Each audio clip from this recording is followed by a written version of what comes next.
Hey, what's up guys, it's El.P here, and today we're looking at the 2013 Mazda Atenza, which to me is one of the better looking production saloons of the 2013 year, and is a great alternative from the other ex-Japan cars coming into Kenya. Its design is exceptional, starting from the well-crafted exterior to the tasteful finished interior. Everything feels a cut above what you're used to from the Japanese market. It's available in a wagon and saloon body style. It follows a design concept Mazda calls Kodo, K-O-D-O, which means soul of motion, that gives it a very exotic look. Add to it the well-crafted multi-spoke rims, and the Mazda Atenza achieves iconic status. The Atenza competes with the BMW 3 Series, Mercedes C200, Toyota Mark X, Subaru Legacy, VW Passat, and the Audi A4. Starting from the boot, apologies in advance for not hearing what you're saying. The audio was really bad. There was a storm coming in, and so that's the key, as you can see there, with your lock, unlock, and your boot hold to pop your boot. Then you open the boot. It's quite massive. As you can see, I'll try to put myself in, and I can't still reach the end of where the boot is.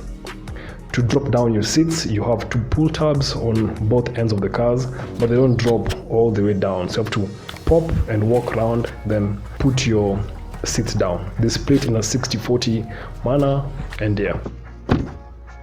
So getting into the Mazda Atenza with the dark interior, I'm loving the soft touch materials on the seats. It's like an Alcantara kind of feeling. I'm not sure what it is, but it's soft cloth material.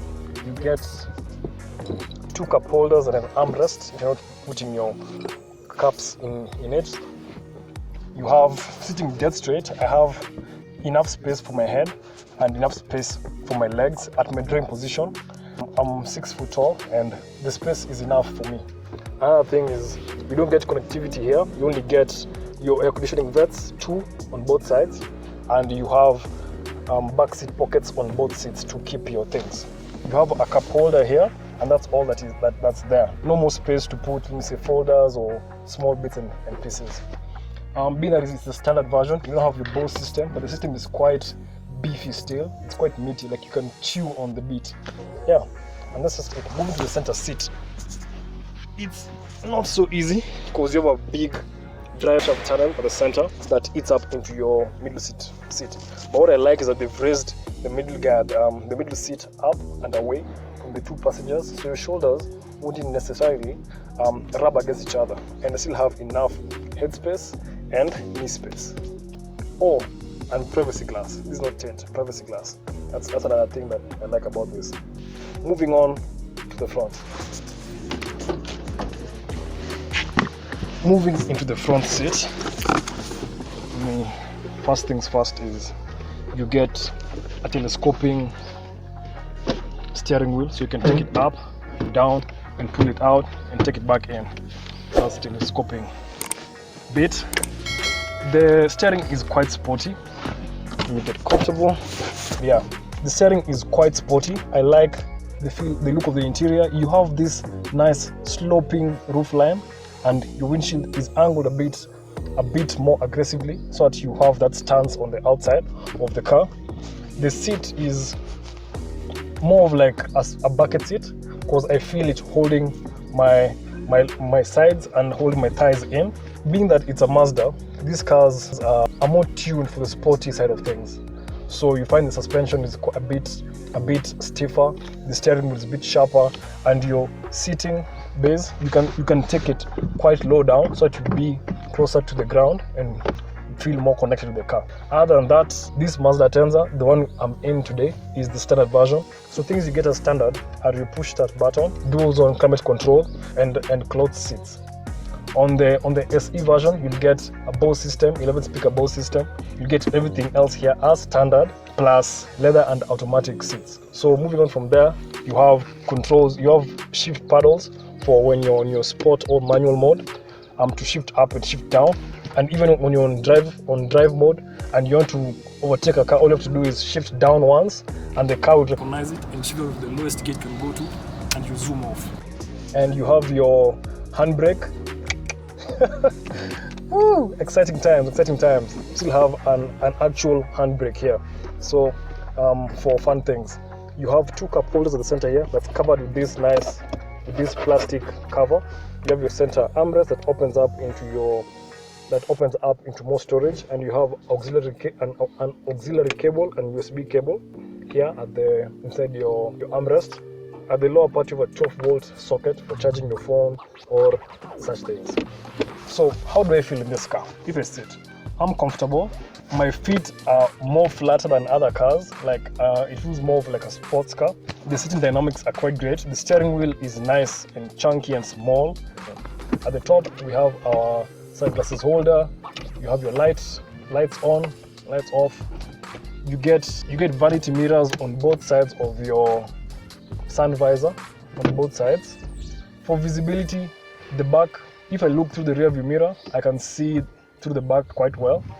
The only big blind spot I have is my rear quarter, which there's a big C-pillar there, which might block out things. Other than that, the side mirrors are quite big, nicely, and it sits quite well. This car is sporty, that's what I can say. It's sporty and I like it. I bet with a few bolt-on accessories, you can have this car kicking in power crazy and looking unique as you want it.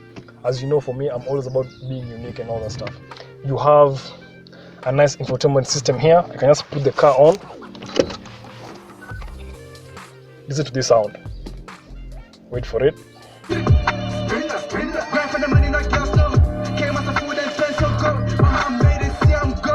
Yeah, it's not. And mind you, this is the standard version. So you get those kind of speakers on the standard version. And on the SE, you get an 11-speaker Bose system with more power and more bass and more everything. More everything. This car, well, if I would say, I like the way this car looks a lot. I like the interior, I like the exterior, I like the feel of it, I like how sporty it feels.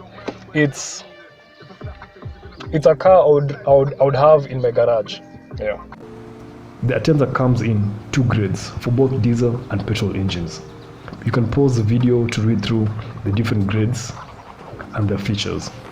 The 2013 Mazda Atenza comes with a range of powerful but yet economical engines in the lineup.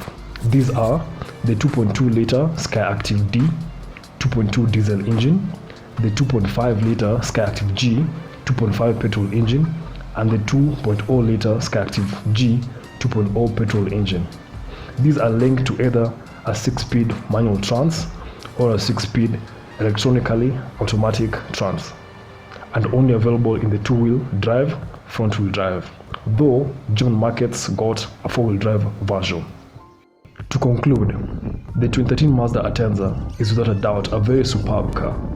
The exterior design is fresh, the interior finesse is prime, and the fuel economy is good. All in all, I could hardly find a fault with it except the low ground clearance, which most, if not all, ex-Japan vehicles struggle with, especially on our bigger than your ego bumps. If you've been loyal to one Japanese brand, I will persuade you to give this Mazda a try. You won't be disappointed.